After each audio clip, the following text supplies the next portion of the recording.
श्री स्वामी समर्थ.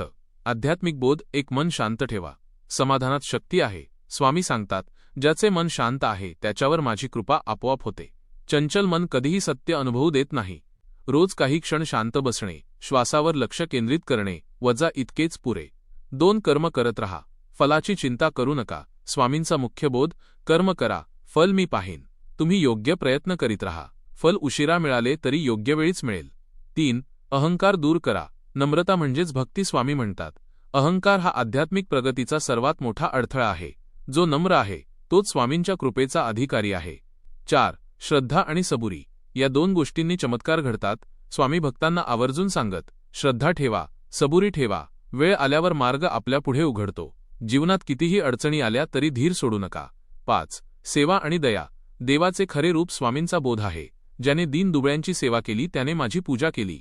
चांगले कर्म, मदत, प्रेम यातूनच परमेश्वर प्रसन्न होतो. नकारात्मक विचारांपासून दूर रहा. स्वामी सांगतात, मनात नकारात्मकता ठेवल्यास कृपा दूर राहते. जे घडते ते चांगल्यासाठीच, ही भावना निर्माण करा. अंतर्मनात मी आहे हा देवाचा प्रकाश अनुभवा. स्वामींचा सर्वोच्च बोध. देव दूर नाही, तो तुमच्या अस्तित्वातच आहे. म्हणजेच देवाला बाहेर शोधू नका, स्वतःच शोधा. श्री स्वामी समर्थ.